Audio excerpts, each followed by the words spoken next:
ప్రతి పోలీసు వ్యక్తికి కూడా చెప్తా ఉన్నా, మీ టోపీ మీద ఉన్న 3 సింహాలకు కనిపించే ఆ సింహాలకు సెల్యూట్ కొట్టడం మొదలుపెట్టండి. తెలుగుదేశం పార్టీ నాయకులకు సెల్యూట్ కొట్టడం మొదలుపెట్టి, వీళ్ళు చెప్పినట్టుగా చేయడం మొదలుపెట్టి, అన్యాయాలు చేయడం మొదలు పెడితే మాత్రం ఎల్లకాలము తెలుగుదేశం పార్టీ ప్రభుత్వమే ఉండదు అని చెప్పి ఇవాళ ప్రతి అధికారికి కూడా నేను తెలియజేస్తా ఉన్నా. రేపొద్దున మళ్ళీ మా అధికారం వస్తుంది. వచ్చినప్పుడు అన్యాయం చేసిన వీళ్ళందరినీ, వీళ్ళ అధికారులందరినీ, అన్యాయం చేసిన ఈ నాయకులందరినీ కూడా బట్టలు కూడా తీసి నిలబెడతామని చెప్పి కూడా ఈ సందర్భంగా తెలియజేస్తా ఉన్నాను. ఎవడిని వదిలిపెట్టేది ఉండదు.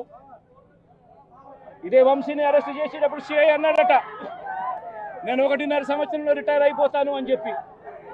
రిటైర్ అయిపోయినా కూడా, సప్త సముద్రాల అవతల ఉన్నా కూడా మొత్తం అందరినీ కూడా పిలిపిస్తామని చెప్పి కూడా ఈ సందర్భంగా చెప్తా ఉన్నా. చట్టం ముందు నిలబడేట్టుగా చేస్తాం, బట్టలు ఊడదీస్తాం, న్యాయం జరిగేట్టుగా చేస్తాం అని ప్రతి ఒక్కరికి కూడా తెలియజేస్తా ఉన్నాం. ఈ మాదిరిగా అన్యాయం చేయడం మొదలు పెడితే మాత్రం ఖచ్చితంగా ప్రజలు, దేవుడు ఇద్దరు కూడా వీళ్ళను శిక్షించే కార్యక్రమం ఖచ్చితంగా జరుగుతుందని చెప్పి సందర్భంగా మరొక్కసారి వీళ్ళందరికీ కూడా చెప్తా ఉన్నాం. అన్యాయంలో భాగస్వాములు కావద్దండి. మీ టోపీ మీద ఉన్న సింహాలను గౌరవించండి, వాటికి సెల్యూట్ కొట్టండి, మీ వ్యక్తిత్వాన్ని కాపాడుకోండి అని చెప్పి ఈ ప్రతి అధికారికి కూడా ఈ సందర్భంగా తెలియజేస్తా ఉన్నాం. వంశీని ఎందుకు టార్గెట్ చేస్తా ఉన్నారు అనేది చంద్రబాబు నాయుడు గారికి వంశీని చూస్తే తన సామాజిక వర్గం నుంచి ఒక వ్యక్తి ఎదుగుతున్నాడు.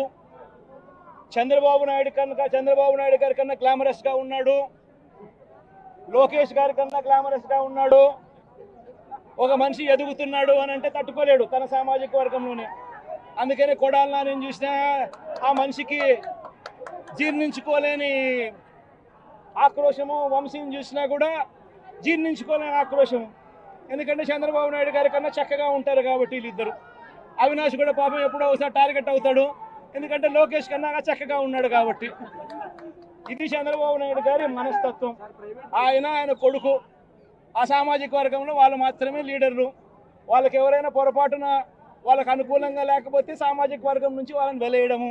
ఉద్యోగస్తుల్ని, పోలీసుని ఏదైతే వాళ్ళ వంశీ గారి కేసులో గన్నవరంలో ఒక దళిత సోదరుడిని కిడ్నాప్ చేస్తే వాళ్ళ కుటుంబ సభ్యులు పెట్టినటువంటి కేసుకి పోలీసులు విచారణ చేసి అతన్ని అరెస్ట్ చేస్తే పచ్చి అబద్ధాలు మాట్లాడుతారు జగన్మోహన్ రెడ్డి గారు. ఏం మాట్లాడుతూ ఉన్నాడు ఆయన? పోలీసులు తొత్తులుగా వ్యవహరిస్తూ ఉన్నారు, వంశీ ఏం తప్పు చేయలే, అందంగా ఉంటాడు కాబట్టి అరెస్ట్ చేశారు. ఏంటి అందం? ఏం మాట్లాడుతున్నాడు అసలు? అతను మనిషా లేకపోతే ఏంటో అర్థం కాదు. సప్త సముద్రాల అవతలున్నా రిటైర్ అయిపోయినా తీసుకొచ్చి నిలబెట్టి కొట్లాడు తీస్తాడు. ఎవరు కొట్లాడు తీస్తారు? నిన్ను కూడా తీశారు కొట్లో. 151 మంది ఎమ్మెల్యేలు ఉంటే నేను 11 మందికి ఓట్లోడు తీసి నుంచోబెట్టారు. నువ్వు అసెంబ్లీకి వెళ్ళాలంటే భయం.